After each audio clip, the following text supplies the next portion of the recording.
Hi అండి. మరి తెలుగులో మేము చదువుకున్నటువంటి గ్రంథాలన్నీ కూడా నేను కూడా చాలా చదివాను. ఇప్పుడు మర్చిపోయాను కొన్ని.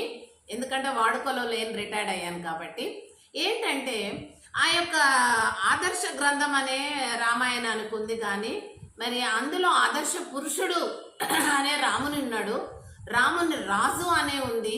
రామరాజ్యము అంటే ఆయన రాజ్యాన్ని పరిపాలించిన కాలము ప్రజలందరూ సుభిక్షంగా ఉన్నారు. ఎలాంటి అది ప్రాబ్లమ్స్ అనేది లేకుండా పరిపాలన చేసిండు. కాబట్టి ఈ రోజులలో ఎవరైనా మంచిగా పరిపాలన చేస్తే ఇది రామరాజ్యం అని అది ఎగ్జాంపుల్ తీసుకునే విధంగా రాముడు పరిపాలించిండట. రాముడు పరిపాలన చేసిండంటే రాసే కదండి. మరి దేవుడు అని ఎక్కడైతే నేను చదివిన దాంట్లో లేదు. కాబట్టి నేనేమంటున్నానంటే ఆయన ఆదర్శ పురుషుడు అంటే మంచిగా పరిపాలన చేశాడు కాబట్టి ప్రజలందరూ ఆయనను మంచిగా దేవుడిలాగా మొక్కుకున్నారు లాగా. కానీ దేవుడు అని మాత్రం ఎక్కడ లేదు. ఇంకొకటి, ఒకవేళ దేవుడు అని అంటే ఇప్పుడు చాలా మంది యూట్యూబ్లల్లా టీవీలల్లా చెప్తున్నారు ఏంటంటే కొంతమంది ప్రశ్నలు వేస్తున్నారు. ఏమని అంటే ఇప్పుడు నాకు తెలిసింది కూడా శ్రీరాముడు రాజు అని.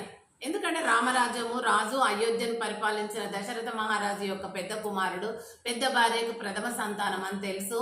ఇంకా ఆయనకు 3 భార్యలు అని తెలుసు. మరి పిల్లలు ఇవన్నీ వగైరా మళ్ళీ తర్వాత చెప్పుకుందాము. అయితే ఆయన వనవాసము కైకేయి చిన్న భార్య కోరుకున్న కోరికకు మరి ఆయన వనవాసం పోయాడు, ఎంబడి సీత పోయిందని మనం తెలుసుకున్నాం. రఘు వంశము అని కూడా ఉంది.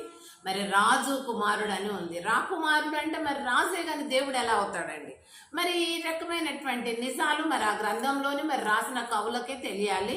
మరి దేవుడు అని వీళ్ళు అంటున్నారు, మరి వాళ్ళేమో అలా రాశారు. ఇది మనకు క్లారిటీ లేదండి. ఇంకొకటి ఏంటంటే నేను చెప్పాల్సింది ఏంటంటే ఒకవేళ రాముడు దేవుడైతే మరి ఎందుకు వనవాసం చేశాడు? దేవునికి ఎందుకు వనవాసము? ఆయన ఒక మంచి టీవీగా ఒక మంచి హూందంగా ఓ పరిపాలన లోకాన్ని చేసే దేవుడుగా ఉంటే వనవాసం ఎందుకు? అట్లా అంటే ఏమంటారు, ఈ యొక్క మతాన్ని గురించి వచ్చేసేవాళ్ళు ఏమంటారంటే అది లోక కళ్యాణం కోసం. సరే, మరి రావణాసురుడు మరి సీత మీద ఆమె యొక్క శీలాన్ని పాడు చేయాలన్న ఉద్దేశంతో అంటే ఆ రఘువంశానికి కానీ రాముని యొక్క భార్యను చెరబెట్టాలా అన్న ఉద్దేశంతో మారువేషంలో వస్తే మరి శ్రీరాముడు దేవుడైతే మరి ఆయన తెలుసుకోలా అండి? మునీశ్వరులు అసలు దివ్య దృష్టితోని ఏం జరుగుతుందో తెలుసుకుంటారు అని మనకు మునీశ్వరుల గురించి వశిష్ఠుల వారు, తర్వాత దూర్వాస మహర్షులు వీళ్ళందరి గురించి మనం చెప్పుకుంటాం. మరి ఈయనకు దూరదృష్టి కూడా లేదా? మరి దేవుడైతే తన భార్యను ఎత్తుకుపోనీకి మారువేషంలో వచ్చాడు అనేసి గుర్తుపట్టాలి కదా. మరి అది